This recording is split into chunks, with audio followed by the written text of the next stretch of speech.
about ketones. Let's start in the preparation by oxidation of a secondary alcohol.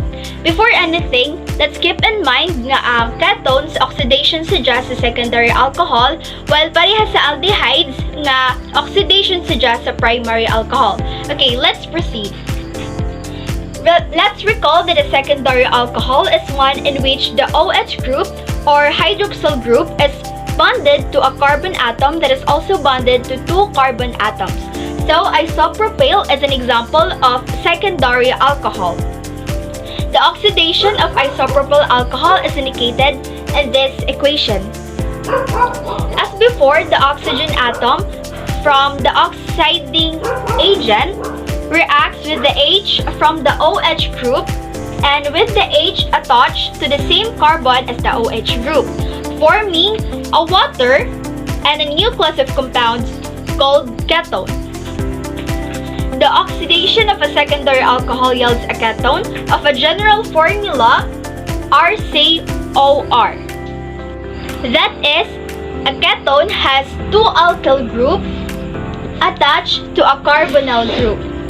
That's why ang iyahang general formula is alkyl group, duha ka alkyl group attached to a carbonyl group.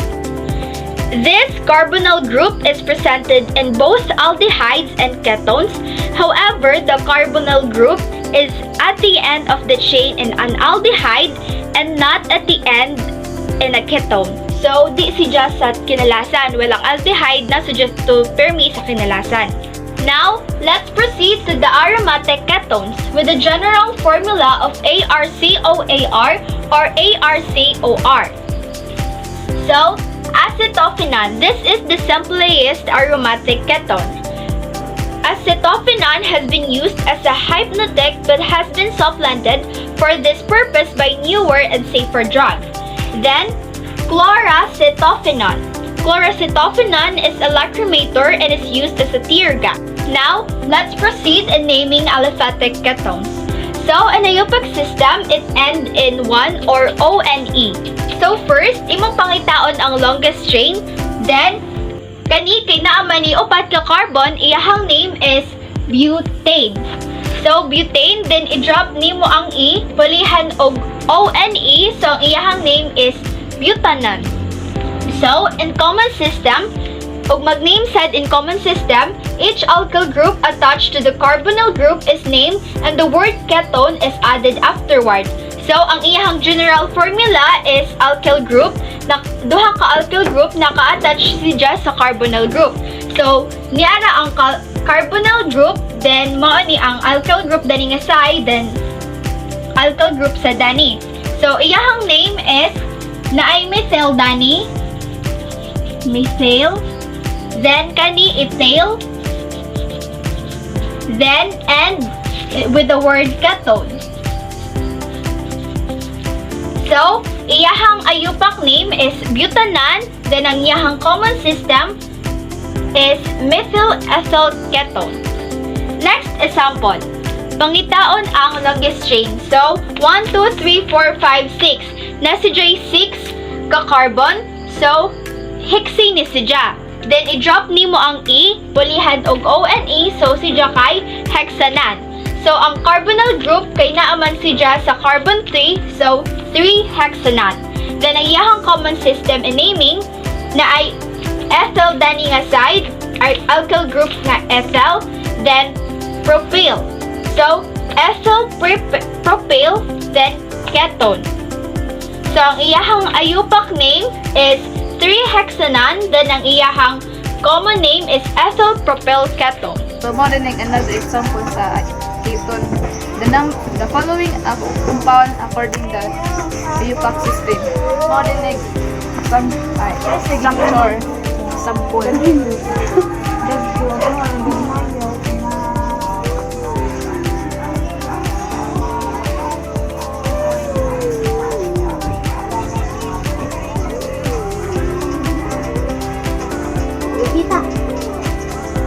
Ato ning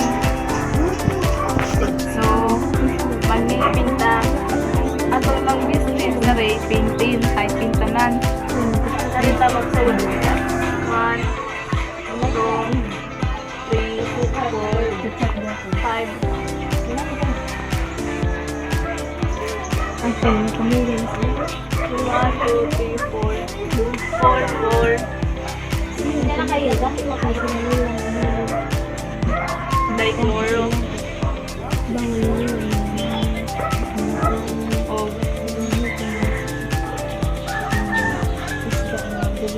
So, pintanan.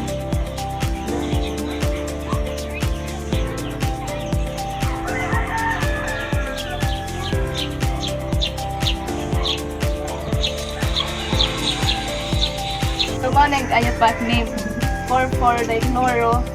So, pintanan. Draw the structure of 2,2-dimethyl 3-pentanal. So, the longest chain is pentanal. So, pila man ang pentanal is 5 carbon. So, mag-draw tag 5 ka carbon. 5 ka carbon. 1, 2, 3, 4, 5. Sa 5 ka carbon, na sa ikatulo na carbonyl. So mag-ihap ba siya sa asa ka mag-ihap sa left or right ba? So dari ta sa left, 1, 2, 3. Ini carbonyl. So dari na punta sa dimethyl, dimethyl. Mag-ihap ka dari o duha sa carbon. Sa ikaduha sa carbon, dimethyl. Okay. Then, kani siya CH3. Kani CH3. Then, CH2. CH3. Zaman ni yang name. 2,2-dimethyl.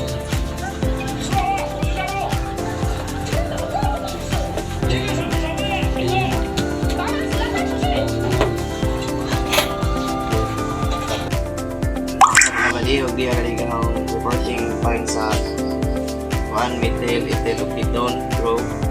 So ang ethyl kay ano siya yung carbon o double bond, then ang methyl is 1 carbon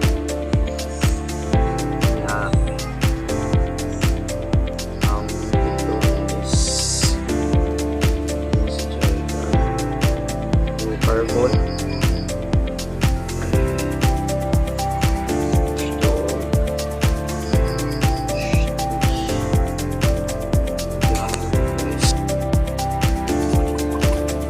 So, kani sila opat day ka carbon.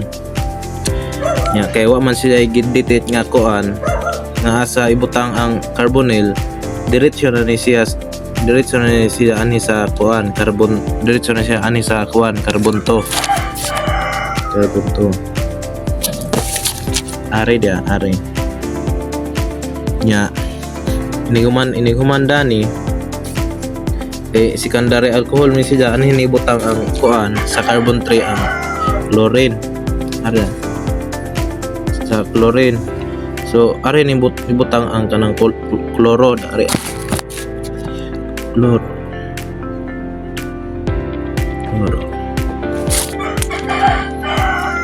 Ari intang nimo chloro para maporma ni dari butangan ni maporma ni dani kani butangan ni dari og H3 dada butangan ni og H3 nya H3 dani tangan ni H3 nya H3 dani para maporma na siyang kuan tiklorobutanal. So today, we will tackle about the uses of ketones. Acetone. Propanone is the simplest ketone. Acetone is a good solvent for fats and oils. It is also frequently used in fingernail and in polish remover. Acetone is normally present in small amounts in the blood and urine. In diabetes mellitus, it is present in larger amounts in the blood and urine, and even in the expired air. Dihydroxyacetone is an intermediate in carbohydrate metabolism. So, here's an example of the structure of dihydroxyacetone.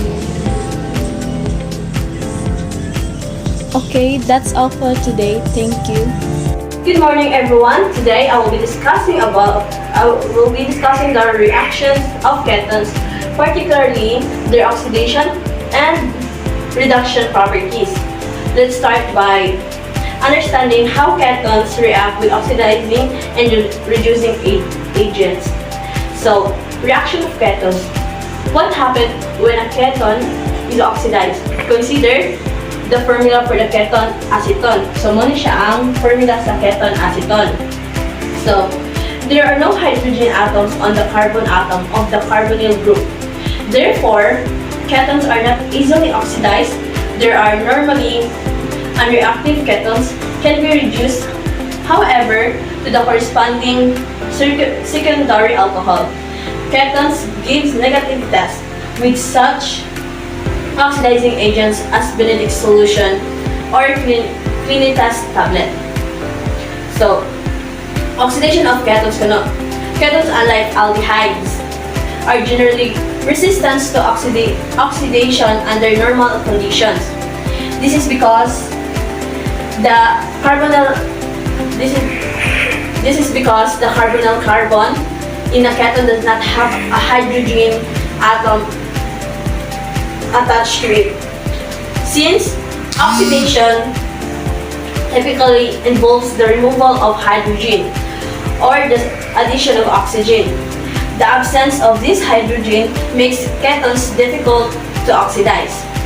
So, recall the aldehydes give a positive test.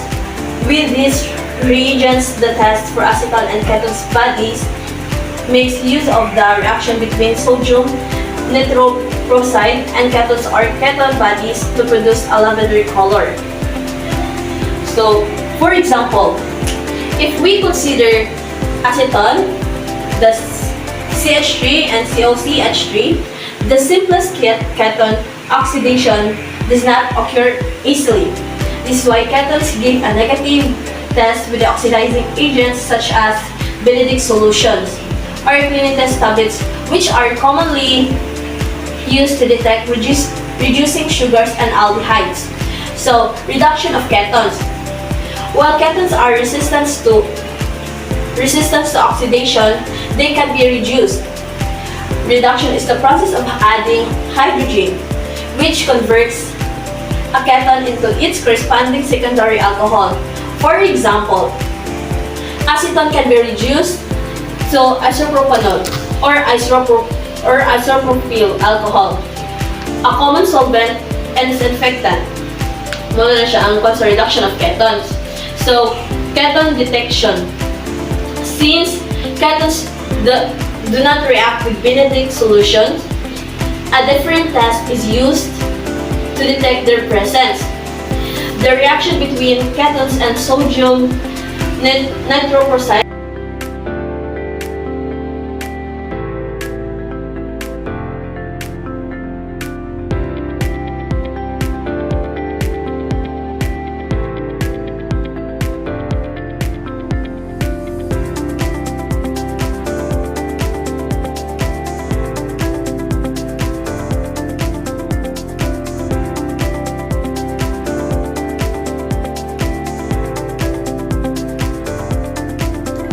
So, my topic is about the hemiacetals and hemiketones. The reaction of an aldehyde or a ketone with an alcohol yields compound known as hemiketals or hemiacetals respectively. These are formed by the reaction of an aldehyde, hemishidya, then alcohol, so equals hemiacetal. Or a ketone for hemiketals with one molecule of alcohol merged sa hemiketal structure. Ketone plus alcohol, so equals, ang result is hemiketal. The reaction is in equilibrium in the hemiacetal hemiketal, typically less stable than the starting aldehyde, ketone, and alcohol. For hemiacetal, sa hemiacetal na mabuna, a carbon atom bonded to an OH group, an OR group from the alcohol, and a hydrogen atom. For hemiketal, a carbon atom bonded to an OH group, two OR groups from two alcohol molecules, although only one in the initial reaction, and no hydrogen atom. These types of compounds are important in discussing the structures of monosaccharides. If a hemiacetal or hemiketals react with the second molecule of an alcohol, an acetal or ketal respectively is formed. These structures are important in disaccharides and polysaccharides. So acetal and ketals, these are formed when an hemiacetal or hemiketal reacts with another molecule of alcohol. They are more stable than their hemiacetals or hemiketal precursors. For acetal, a carbon atom bonded to two OR groups from two alcohol molecules. And for ketal, a carbon atom bonded to two OR groups from two alcohol molecules. So the difference between an acetal and a ketal lies solely in the origin of the carbonyl compound. An aldehyde yields an acetal and ketone yields a ketal. So these are the symbol or structure of hemiacetal and hemiketals.